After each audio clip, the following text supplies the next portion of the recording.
Hello again, everyone. Melth here, with more of my Baldur's Gate 3 challenge run, details of which are in the YouTube video description. Watch out for spoilers throughout this run.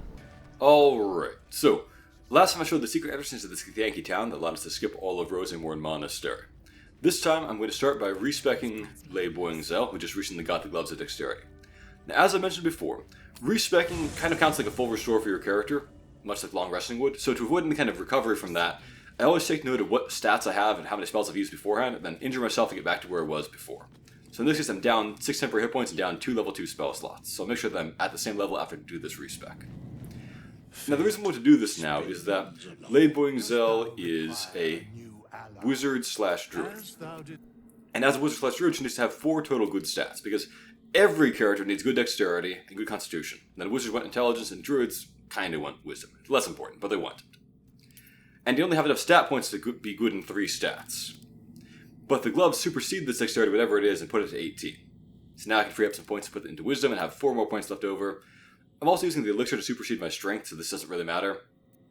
It shouldn't make a difference. I'll put it in the charisma just in case she's forced to be in the front of a conversation. Hopefully that doesn't happen. Okay, now, as for her druid circle, she had been spores up until this point. Land Druid probably would be better now in the mid-game, I would say. The number of spells known that you get and the number of spells back you get really matters a lot for the next few levels. Then in the end game, I think Spore Druid comes out ahead again when you get certain items that can only be used by Spore Druids that are really good in Act 3. But I'd feel a little bit cheesy changing up my build in the middle of the game just to switch around things like that. So I'll just stick with Spore Druid to refine it. It'll be slightly better now that I have these gloves that I can use.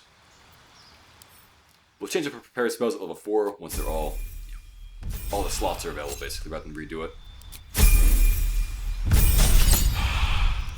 Alert is pretty much the best feat for this kind of run. If you go first, the enemies don't get to go at all if you have good tactics.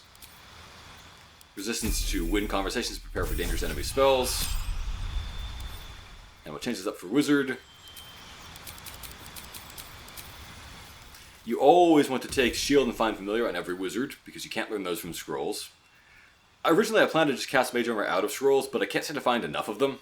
So I'm going to learn this, although it's less good than casting from a scroll, because if you have it cast from your prepared list, you must keep it in your prepared list for the benefit to stay ongoing, whereas if you cast it from a scroll, you can basically free up a spell prepared. Everything else I have, scroll subs, it doesn't really matter very much. Eh.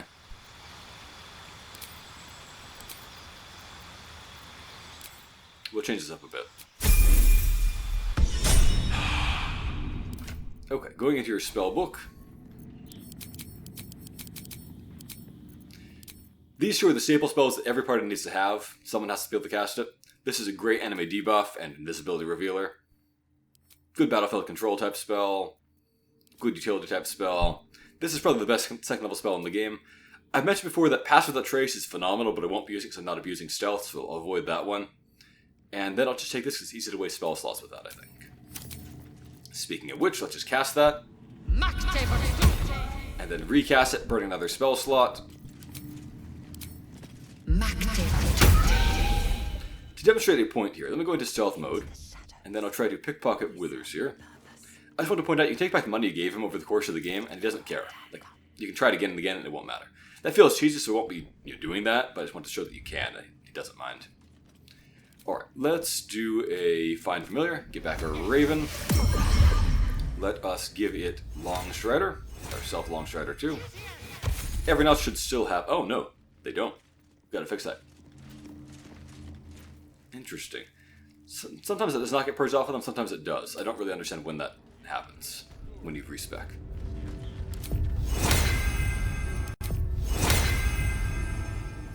Okay, then we will reactivate Symbiotic Entity, but then damage ourselves by 6 temporary hit points.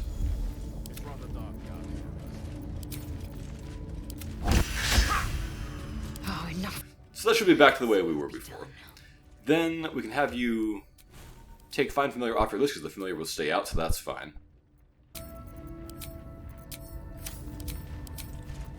Then let's have you cast Mage Armor.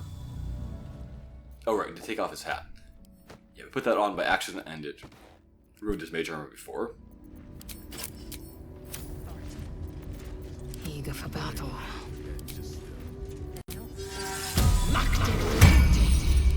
Okay, everyone's back to a very respectable armor class at this point. Have a lot on my mind. And, well, in it. Let's have you go back to being a drow, because it looks like one of the better disguises. And then let's go. Now, I plan to take out the entire Creche along with all of Rosenborn Monastery later. For now, we're just kind of here to deal with the Infirmary and the attempted Parasite removal. So we'll come back and talk to all these guys at a later date. I heard they're making us join the patrol soon. The search must be going badly. Walk freely. This place is as tight as a patriarch's purse. We should have been disarmed on entry. I'm pleased we weren't, but it's strange. They were probably afraid of being crushed to death under our 500 goblin bows or things like that as we unloaded them. So in here, the Githyanki kids are abusing a tiny animal because Githyanki are awful. They didn't get attracted by our tiny animals because all kids in this game have the exact same generic kid dialogue. Istik, are you supposed to be here? I'm going to talk to these guys because we're about to kill them momentarily, so let's just have their dialogue first. They basically just kind of grumble at you, or... Before? Wouldn't you know that there are other types of mystics? Given that lots of them are being brought in and tortured here, things like that, right now as they try to interrogate them. What's up for... This Creche is bunk. What business? Complain that their beds look too soft. Move along. Dustil Stornagos employee. Even by Gith centers, Leibwingzel just seems to be very, very silly.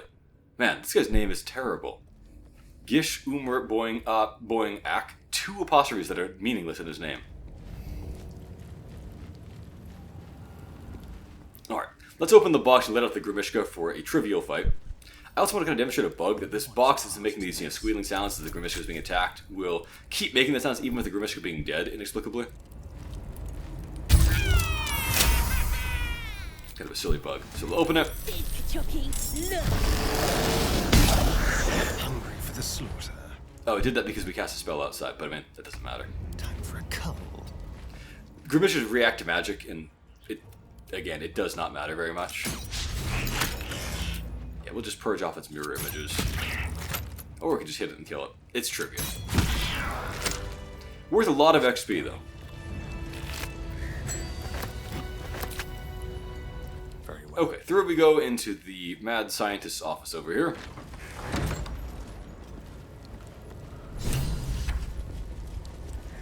There's a parasite nearby. You should take a closer look. Vertical incision from pineal. She's taking a closer look at the parasite, alright. Intestinal coloration consistent with... A lot of samples, all of us have been taken from, cultists that they killed. Do you have a question? Hundreds, Or are you just apparently. going to stand there gawking? I am a child of Gith, not discarded. Leibwingzel apparently has not noticed that all Gith are jerks to each other all the time. Like, it is rare for any of them to be respectful. Perhaps not. Let the Istik with you speak. Weird that she wants, the non-Gith to speak. She's unusual in that way among the Gith. He'll try to be straightforward and to the point, as he expects, Leibwingzel would be, and he kind of just going to take a guess that she would want the same thing. You must be desperate. As for what he's here for, by the way. Tell me. In character, he doesn't really think this is going to work, but he's pretty confident the worst thing that can happen is that it'll kill him, which, as I said before, is no obstacle in this universe. It's trivial to fix being dead, and it's actually the best cure for having a Mind Flayer parasite. So he's willing to try that. And out of character, we get a unique bonus for the rest of the game if we go through this and make all our saving throws, which is very important. Impairment. Either your tadpole is special, or you are. I have to find out which is just to kill both of you. She's a pretty lousy scientist, as it turns Go out. to the Zaith'sk. I will ensure you are cured. Another meaningless apostrophe in that word. I think I mentioned before that it's kind of an inside joke among some of my friends, my wife and I, that whenever there's a meaningless apostrophe in a fantasy name to make it look more exotic than it is, we just pronounce it as boring to call attention to it. You are very lucky. Anyway, this is a moment we've been preparing for pretty much since day 1. Let's switch this stuff out for Corellan's Grace to boost up our saving throws even further. Let's put that hat on so we can boost our intelligence saving throws. And let's cast... What's cooking? Let's have Karlak cast Bless on people because the fight's going to happen shortly after this anyway. Also, let's close this door. Sometimes a kid comes through and gawks at the birds, and that can cause bugs and the fight won't happen properly. Got it. So, just an auto they have noticed once or twice. Alright, so let's cast that on you 3, the main attackers. You walk up there so you can Prepare to cast resistance. These things have stayed interesting. This is crucial to have maxed out saving throws for. See, if you don't succeed all 3 saving throws, you don't get the permanent bonus, and if you screw up even one of them, you get a permanent penalty. Or at least it used to be completely permanent in character roading. Like a fate worse than death for your character, really. From a gaming perspective. Made of taut flesh and But then they made it actually fixable if you use a Mind Flayer Parasite. Some of the time. Some people report that it's bugged and it does not cure them, and they just stay crippled for the rest of the run, which is devastating. My duty. My right. What a silly thing to say. I will not. I gave you my might. You will respect my charge. So if you pick this middle option, she'll approve of it not just by like 1 point, but like 3 points. She loves it when you're jerked to her in this way. But if you pick this one, she hates that and will leave the party and attack you. Feels like there's a dramatic switch between those 2 similar options. Arrogant. If one was like neutral and one was like she gets mad, that would make more sense. Go on. Into the Zaith'sk. I will follow. the Zaith'sk. This unnatural device offers your best chance of purification. Now, once you sit down, there is no going back. So, do not do this unless you are fully prepared. This is your one chance to get this bonus, and also possibly to avoid penalties that if you have that bug, you can't fix. There is nothing on any plane stronger than a Zaith'sk for curing unwanted afflictions. Trying to leave the thing prematurely will wreck you, so don't do that. As I said, only lie down in it if you are fully prepared with all your buffs. And it with a full suite of inspiration, which I've been saving up for this moment, too. Your body grows cold, its warmth sapped by the cold metal seat. The machine awakens.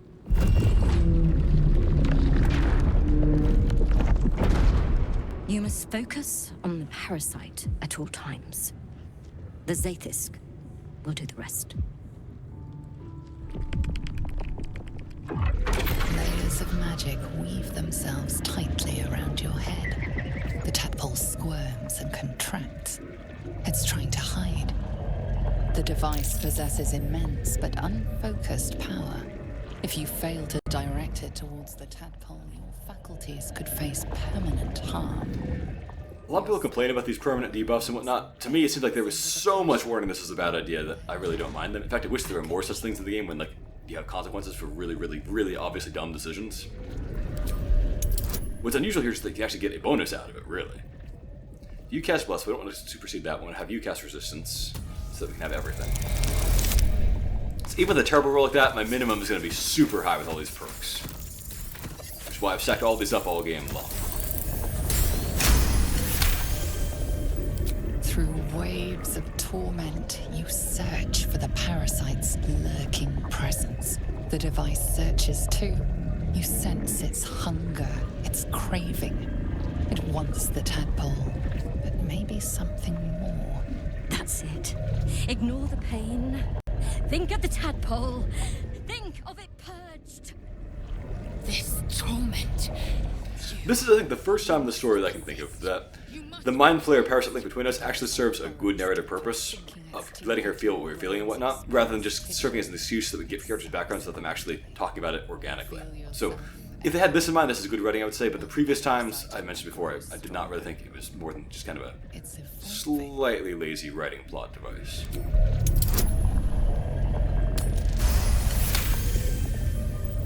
That's it. You're almost there. The Zaith'sk never fails. The device yearns for the creature, for every part of you tainted by its presence. You will be consumed. The tadpole quivers. A different magic is building within it. This one is ancient. There's no particular reason I can think of that tadpole's able to resist this thing, just kind of... No more! Netherese magic, shrug. This doesn't make a difference either, really. Whichever one you pick, you get the same outcome, even though one is resisting and one is helping the tadpole. As long as you pass the saving throw, the outcome's the same. You feel your spirit unraveling, drawn from you in sinewy threads. Your body is a leaden husk, abandoned as you drift along the threads into the darkness. Death awaits. Again, Ballista is not concerned about death because death is a trivial obstacle in this game, although on this run, of course, I'm doing permadeath, but... in character, death means nothing. We have stacks of Revivify scrolls in our pockets. We have True Resurrect scrolls around. It's The room all that matters is fixing the parasite. focus. Your mind is intact, yet unfamiliar. Inside it, the tadpole lives on, and you feel different. Tadpole's been powered up. We now have a bonus for the rest of the game, which is not that great, but it's interesting at the very least. Done! My life's work gone, and yet you live, and so does your parasite. Her voice cuts with a fanatical edge, an obsession bordering on mania. If there's a chance the parasite lives, she wants it. The Zaith'sk does not. I mean, it clearly just did, right? The only variable in this experience was you and your parasite. And I will uncover how this happened. Wait here. I will gather my tools. That's no way to refer to your fellow Githyanki. As I mentioned, Githyanki are all jerks. I followed the protocol. I must be cleansed. Let's go into tournament mode here and then talk a bit. Your parasite is even strong. The way the bonus works is now our Mind Flayer powers that normally take an action to activate, take only a bonus action, which makes a lot of them are unviable before at least be okay. Still not really great. Most of the Mind Flayer powers are not impressive, but few are good. This must be why the Inquisitors come. You know, she doesn't even need to cast Enhanced Leap to jump to distant conclusions like that. Vlaakith does not abandon Githyanki. The Zaith'sk was tampered with. We should put the high intelligence hat on her and just fix her that way. Now hurry. We must go to the Chirai and inform him of the doctor's sedition. Again, they don't pronounce those apostrophes like at all. Okay, let's switch these hats back up. I also want to, when I can, switch up his staff back to the Spell Sparkler. We're buffing for a fight here at this point, basically. Still have Bless going, so that's nice. Oh, enough waiting. I crave blood. Let's get over there, grab the parasites from this room. There are 3 of them, which is a nice suite of power-ups, I would say. Despite everything. It doesn't matter who grabs them, by the way.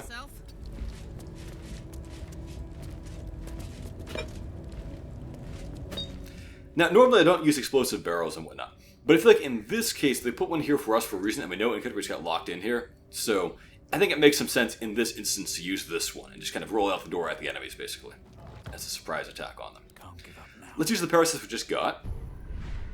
So, we can now learn for Astarion Builder, which we were building out to before, which is only really good if you're using Dexterity to attack, because lowering the enemy's dex does something to them, whereas lowering any other stat basically does nothing most of the time. So that's worth it.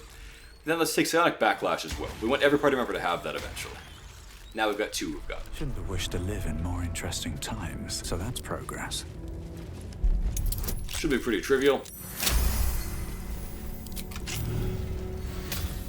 And then let's, before we open it, have him get out of the way of the door. There we go. Alright, so, quite a fight here. We have a whole bunch of Githyanki of different types. Now, Youths, as you would expect, is kind of cannon fodder. Ardents are their best mages. Gishes are kind of warrior mage type guys. Raiders, as I mentioned before, are their best archers. And then Gustil over here, their Mad Doctor, has the problematic ability to counterspell us. So if he's casting a lightning bolt here, which we might be tempted to do, that won't work. She can counter that. We can deal with that in several respects. We can just make her wish to counterspell something dumb instead, because she can only do 1 per round. Or make her do an attack opportunity as we run by, which also uses up her reaction for the round. But I think we have this barrel here, it makes sense to just use it. Sometimes the only way out. As I said before, I don't tend to use these things, but in this case I feel like it was meant for us to be used, and makes some sense that given that it's right there.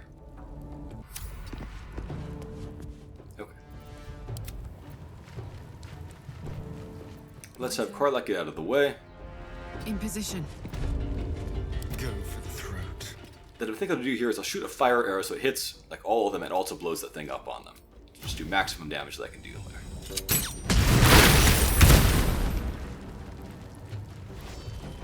Alright, pretty nice.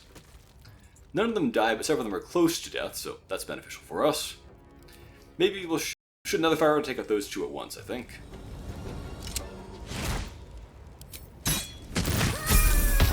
Or not. Still, not bad. Now, I have to go through the fire here, but I do have temporary hit points to deal with that exact kind of thing, so that's probably worth it. So I think I will go ahead and do that. In the meantime, you can probably take out a Raider and also a Youth here, I would think. That's fine. Alright, so that eats up my... I was surprised you did that on like cantrip, but I guess you must have known it was an unusually scary attack. Did I get a kill here? Yeah, there we go. That still works, and I'll still get my extra attack there. Yeah, one thing I'm hoping to do, actually, if I can, I want to hit her toward the door, so I can pull in one of the warriors from outside, which sometimes will happen if she's attacked near it.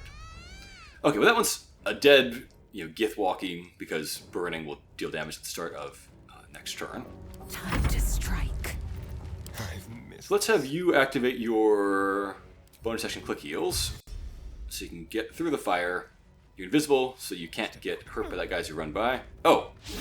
I guess being on fire cancels off your invisibility. Didn't realize that would happen. Luckily, the guy missed because I have good armor class, so that's fine.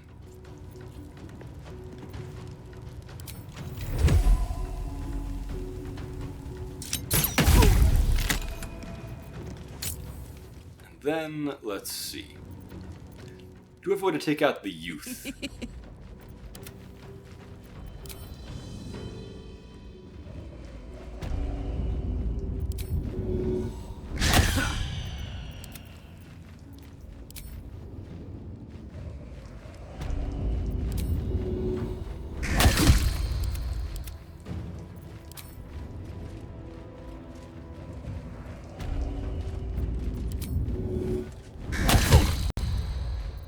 Should have actually done a beak attack there. I just wasn't thinking all that much. Alright, we need a decent attack to take that guy out. Let us throw a javelin at him. Path is interrupted by this tiny door. Really?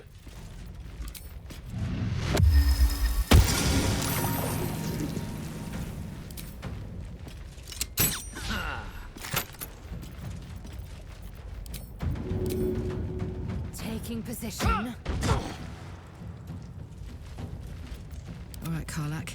It's go time.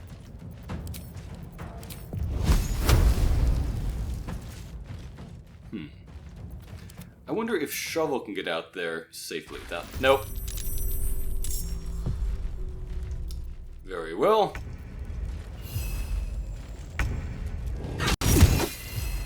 God's it's... Alright, we'll see if we can now finish him off with just this offhand attack then. No. Alright. Not going well in that case. Time to strike. Shall we cut and run?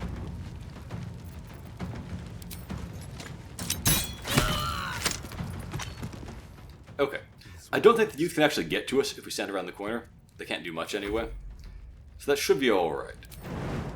Let's jump you over there, and we'll have to put out the fire next turn.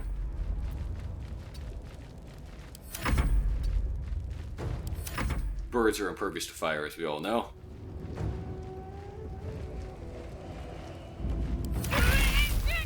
So that one's taken care of. Dashing is good, that means they're wasting their action. Can't do anything useful.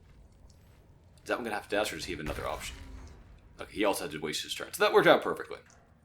I thought if I got around the corner from them, they couldn't do anything with their melee-only attacks. Alright, well, a decent adaptation to one initial problem, I would say.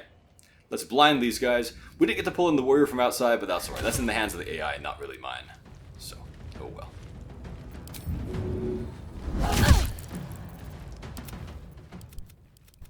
Can I please select Lae'zel? Time to There we go. strike.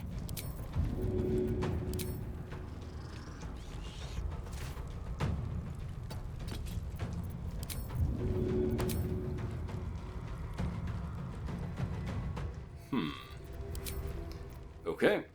Can I fire like this?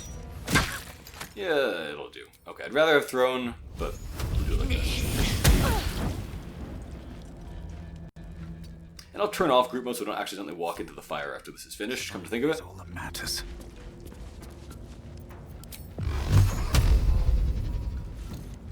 This is not guaranteed to kill, but there's a high chance of it killing.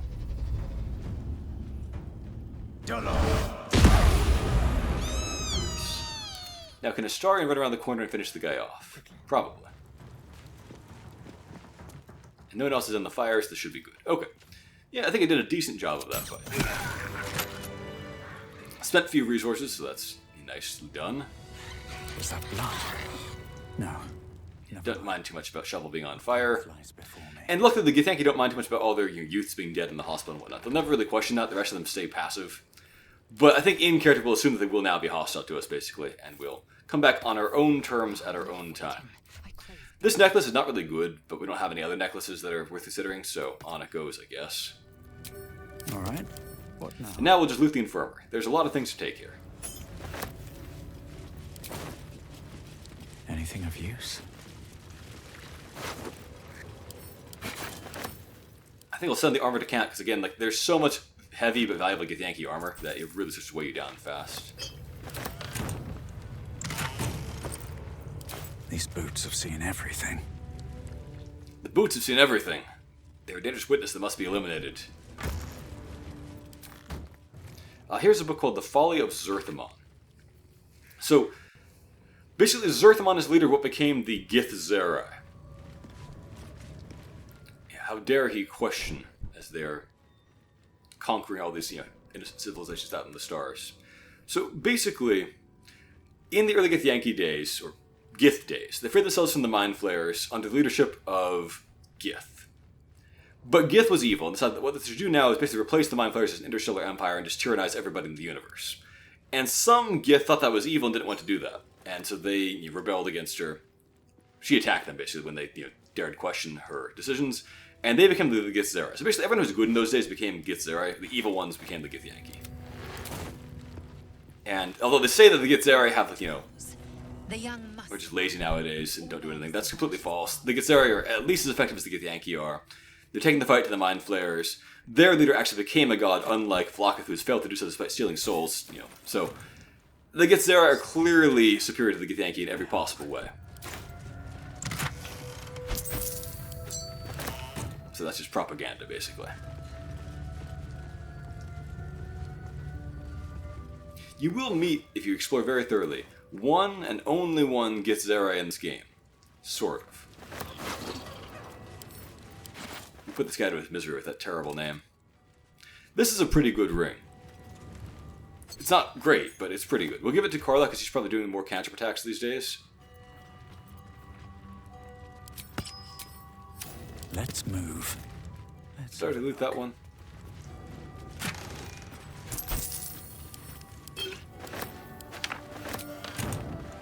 On my way.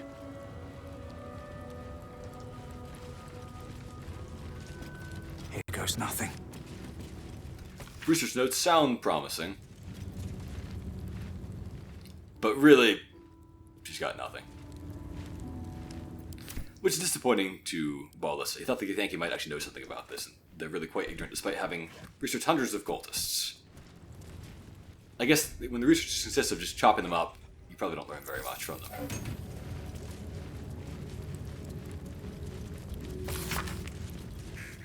The Savarish is the brutal trainer of the youth here who's just been abusing this one Varl because Varl isn't pure evil.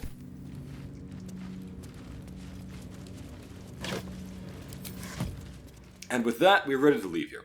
As I mentioned, we'll come back here and try to sweep the whole place in one go on our terms, which I think makes more sense in character than trying to fight our way out from here. Which, I mean, again, as I said, they will be passive, but we wouldn't know that in character. As for what to do next, I think that we probably want to take care of some things around the Myconid colony and then go back to the surface world and deal with the Hag pretty soon. Thank you for watching, everyone. And a special thank you to my Patreon supporters. Frank Maidens, Master Knight DH, Jackie, and Lino, George Grin, Travis, Carlo Andrea 97, Cthulhu's Mom, Gregory, William Wakefield, Danny Hall, Jeffrey Morse, Just Becca, Jack, Austin Livingston, Mashas01, Jacob Marshall, Nubiana, Till Fisher, Latinx, Discord Colossus, Nicholas Schmuck, Kostya Nesterovich, Vol the Great, Luke Frederick Brune, Goman Blackrock, Dodo King 4, Martian Bialek, Techno Waffle, Mavith, Nebular, I Loop, Michael Francis, Emperor Kong 420, and Robin Maki. Have a great day, everyone.